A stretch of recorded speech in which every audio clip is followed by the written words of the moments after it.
Vous cherchez une lecture d'été légère et amusante pour améliorer votre français? Voici Les vacances à la plage, un roman parfait pour progresser tout en profitant d'une histoire captivante. Un roman spécialement conçu pour les apprenants de français. Des dialogues naturels, du vocabulaire utile et une intrigue pleine de surprises. Et si on en écoutait un extrait? Chapitre 1. Le premier plongeon. Sophie jette un regard sur la plage de Biarritz qui s'étend devant elle. Le sable doré, les vagues de l'Atlantique et le soleil qui fait scintiller l'eau, c'est exactement comme sur les photos. Enfin, murmure-t-elle en ajustant son chapeau de paille. Après des mois à économiser et à pratiquer son français, elle y est, seule et libre. Elle déplie sa serviette sur le sable et sort son guide touristique. Biarritz, une ancienne station balnéaire des Rois, est aujourd'hui un paradis pour les surfeurs. Sophie observe les drapeaux près d'une cabine rouge et blanche. Celui qui flotte aujourd'hui est jaune. Que signifie le jaune? Elle se dirige vers la cabine pour se renseigner. Un jeune homme au teint hâlé est assis sur une chaise haute avec un t-shirt portant l'inscription « Sauveteur ». « Excusez-moi, monsieur », dit-elle avec un accent américain. « Que signifie le drapeau jaune ?» Le sauveteur tourne la tête vers elle. Ses yeux sont bleus comme l'océan. « Le drapeau jaune signifie baignade surveillée avec danger limité. » répond-il rapidement. « Restez près du bord. » « Et où est le... Elle cherche le mot français. « Le meilleur endroit pour se baigner ?» Le sauveteur soupire légèrement. « Vous voyez les bouées là-bas ? Restez entre elles et faites attention aux courants. Ils sont forts aujourd'hui. » « Les courants ?» répète Sophie. « Les courants ?» répète-t-il plus lentement en faisant un geste de la main. « Ils peuvent vous emporter vers le large. » « Merci beaucoup, monsieur. » Mathieu, dit-il sans sourire. et nagez près d'autres personnes, au cas où. Sophie hoche la tête, vexée par son ton condescendant. « Je ne suis pas une touriste stupide, vous savez, » lance-t-elle en français, les joues rouges. « J'ai déjà nagé dans l'océan avant. » Mathieu hausse les épaules, impassible. « Tous ceux qui se noient savent nager, mademoiselle. Bonne journée. » Il replace ses lunettes de soleil et se tourne vers la mer, l'ignorant complètement. Sophie s'éloigne, furieuse. Quel homme arrogant! L'eau est froide et surprenante. Sophie avance prudemment, le cœur battant. Elle peut voir Mathieu qui surveille la plage depuis sa chaise. Elle nage un peu, en restant entre les bouées. Le soleil brille, l'eau est belle, puis soudain tout change.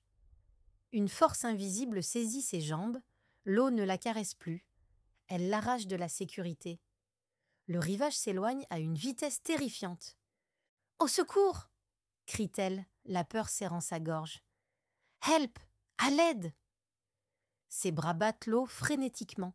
Des visages sur la plage deviennent de minuscules points. La panique explose dans sa poitrine. Ses poumons brûlent.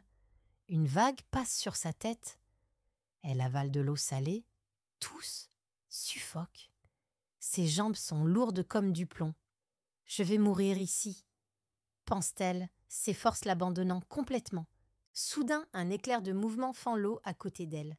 Une main puissante saisit son bras, juste au moment où elle commence à couler.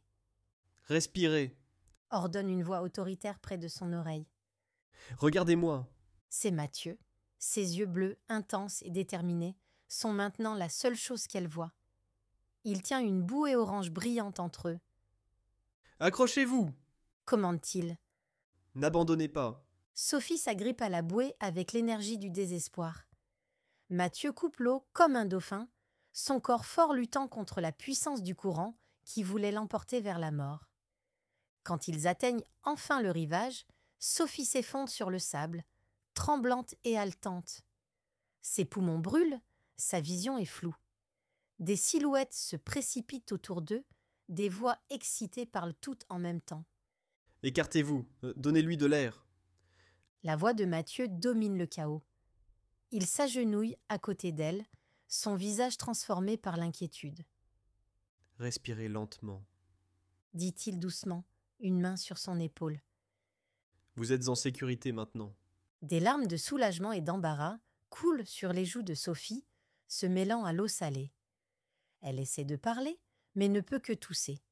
« Je suppose que j'étais une touriste stupide, finalement », murmure finalement Sophie, la voix rauque et les joues brûlantes d'embarras. Non, pas stupide. Dit-il doucement. Juste. Courageuse. Peut-être trop. Les courants ici ne pardonnent pas, même aux meilleurs nageurs. Sophie hésite. Merci de m'avoir sauvé la vie. Pour la première fois, un sourire transforme le visage sévère de Mathieu. Les lignes dures s'adoucissent, ses yeux s'illuminent. Il lui tend une main forte et bronzée. De rien. C'est un plaisir de faire votre connaissance, mademoiselle. Sophie, répond-elle en prenant sa main, sentant la chaleur de sa paume contre la sienne. Sophie Miller, Sophie Miller. répète-t-il, comme s'il goûtait son nom. La prochaine fois, peut-être une leçon de natation serait plus agréable que ce baptême dramatique. Son sourire s'élargit, révélant une fossette inattendue dans sa joue gauche. Une étincelle joueuse danse dans ses yeux. Malgré l'épreuve qu'elle vient de vivre et son irritation précédente, Sophie sent son cœur battre plus vite. « Peut-être, dit-elle, si j'ose retourner dans l'eau un jour, Vous oserez, affirme Mathieu. et je serai là pour vous surveiller. C'est mon travail, après tout. Il lui fait un clin d'œil avant de retourner à son poste, laissant Sophie avec une étrange sensation dans sa poitrine qui n'a rien à voir avec sa presque noyade. Alors, prêt à embarquer pour une aventure ensoleillée, les vacances à la plage arrivent très bientôt. Restez connectés.